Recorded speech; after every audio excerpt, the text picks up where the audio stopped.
ओम श्री दुर्गाय नमः। प्रिय श्रोताओं, नवरात्रि के 6वें दिन श्री दुर्गा सप्तशती के 11वें अध्याय को पढ़ने और सुनने का विधान माना गया है। 11वें अध्याय का शीर्षक है देवताओं द्वारा देवी की स्तुति तथा देवी द्वारा देवताओं को वरदान। तो चलिए आरंभ करते हैं 11वां अध्याय। ऋषि कहते हैं, देवी के द्वारा वहां महादैत्यपति शुंभ के मारे जाने पर इंद्र आदि देवता अग्नि को आगे करके उन कात्यायनी देवी की स्तुति करने लगे। उस समय अभिष्ट की प्राप्ति होने से उनके मुख कमल दमक उठे थे और उनके प्रकाश से दिशाएं भी जगमगा उठीं। देवता बोले, शरणागत की पीड़ा दूर करने वाली देवी हम पर प्रसन्न हो। संपूर्ण जगत की माता प्रसन्न हो। विश्वेश्वरी, विश्व की रक्षा करो। देवी, तुम ही चराचर जगत की अधीश्वरी हो। तुम इस जगत का एकमात्र आधार हो, क्योंकि पृथ्वी रूप में तुम्हारी ही स्थिति है। देवी, तुम्हारा पराक्रम अलंघनीय है। तुम ही जल रूप में स्थित होकर संपूर्ण जगत को तृप्त करती हो। तुम अनंत बल संपन्न वैष्णवी शक्ति हो। इस विश्व की कारणभूता परामाया हो। देवी, तुमने इस समस्त जगत को मोहित कर रखा है। तुम ही प्रसन्न होने पर इस पृथ्वी पर मोक्ष की प्राप्ति कराती हो।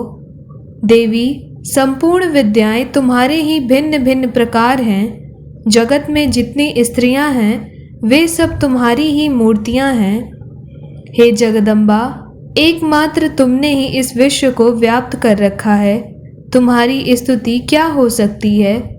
तुम तो स्तवन करने योग्य पदार्थों से परे एवं परावाणी हो। जब तुम सर्वस्वरूपा देवी स्वर्ग तथा मोक्ष प्रदान करने वाली हो, तब इस रूप में तुम्हारी स्तुति हो गई।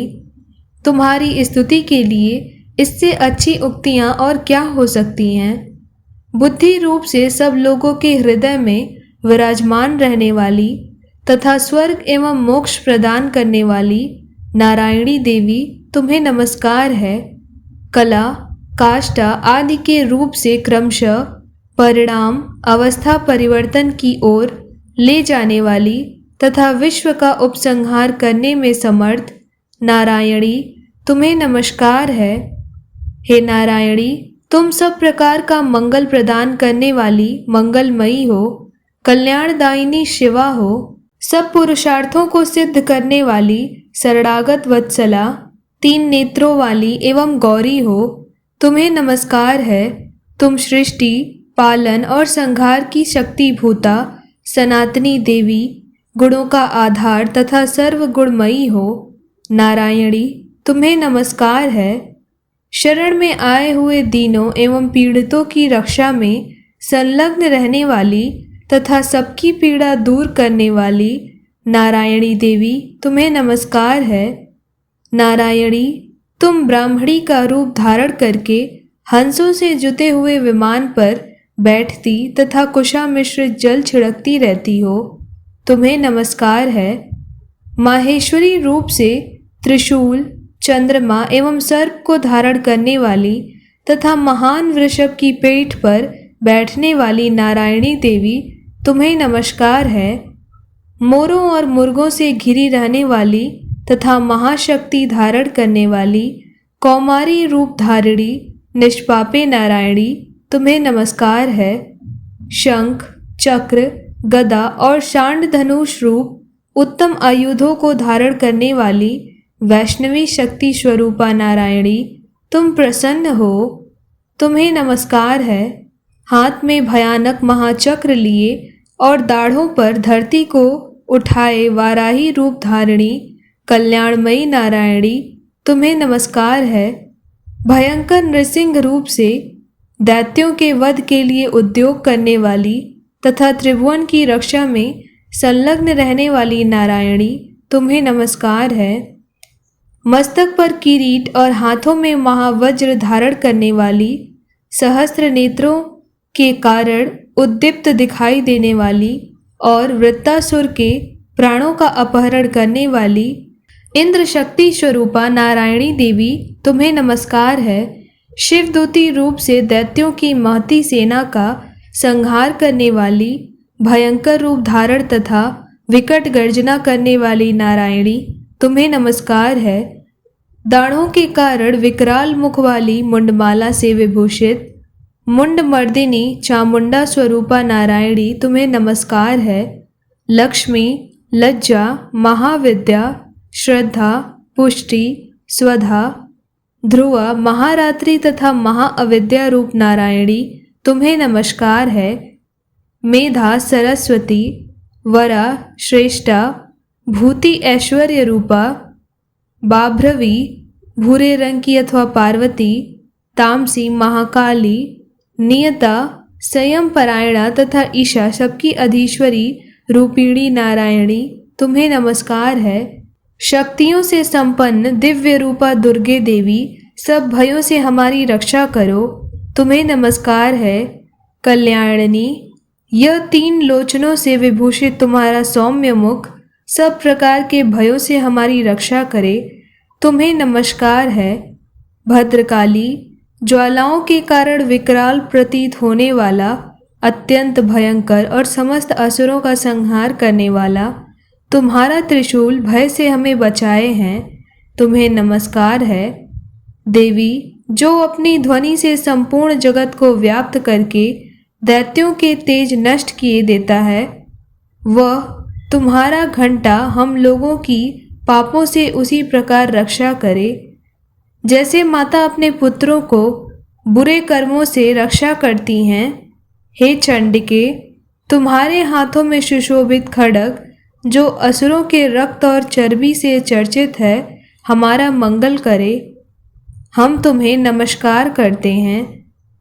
देवी, तुम प्रसन्न होने पर सब रोगों का नष्ट कर देती हो और कुपित होने पर मनोवांछित सभी कामनाओं का नाश कर देती हो। जो लोग तुम्हारी शरण में आ चुके हैं उन पर विपत्ति तो आती ही नहीं।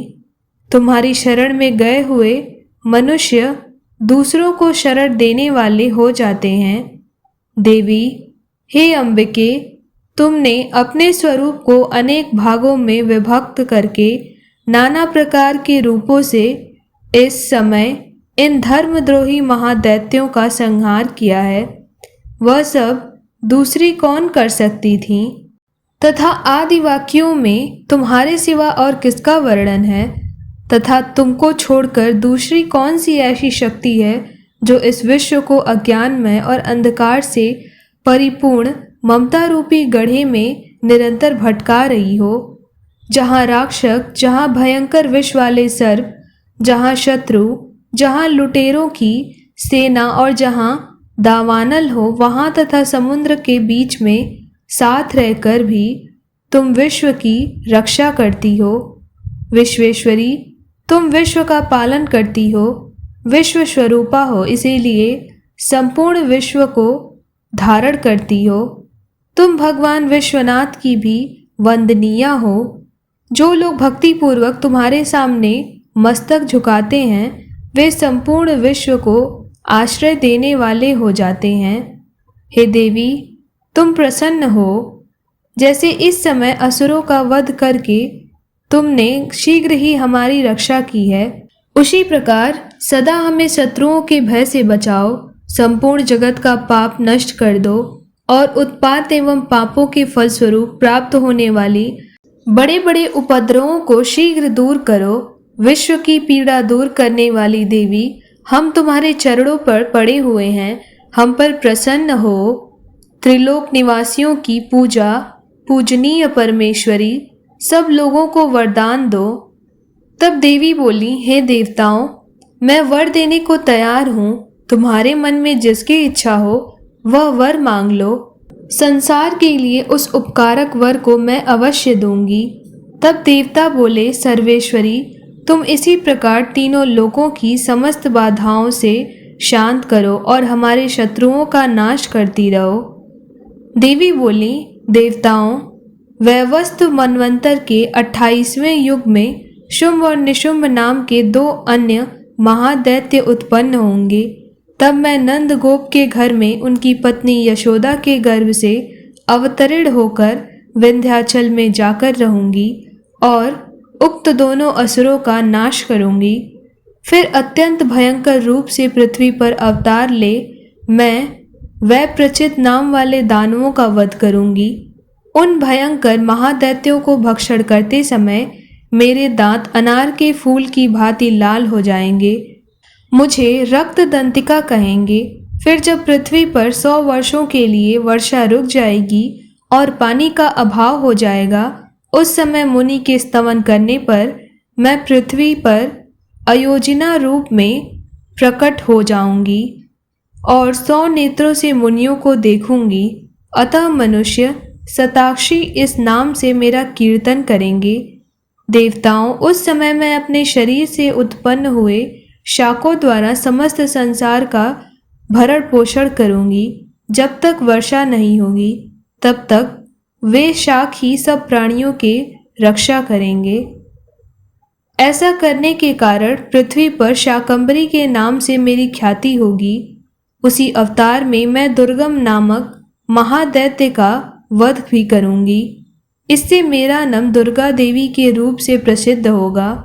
फिर मैं जब भीम रूप धारण करके मुनियों की रक्षा के लिए हिमालय पर रहने वाले राक्षसों का भक्षण करूंगी, उस समय मुनि भक्ति से नतमस्तक होकर मेरी स्तुति करेंगे। तब मेरा नाम भीमा देवी के रूप में विख्यात होगा। जब अरुण नामक दैत्य तीनों लोकों में भारी उपद्रव मचाएगा, तब मैं तीनों लोकों का हित करने के लिए 6 पैरों वाले असंख्य भ्रमरों का रूप धारण करके उस महादैत्य का वध करूंगी। उस समय सब लोग भ्रामरी के नाम से चारों ओर मेरी स्तुति करेंगे। इस प्रकार जब जब संसार में दानवी बाधा उपस्थित होंगी, तब तब अवतार लेकर मैं शत्रुओं का संहार करूंगी। इस प्रकार श्री दुर्गा सप्तशती में वर्णित 11वां अध्याय पूर्ण हुआ।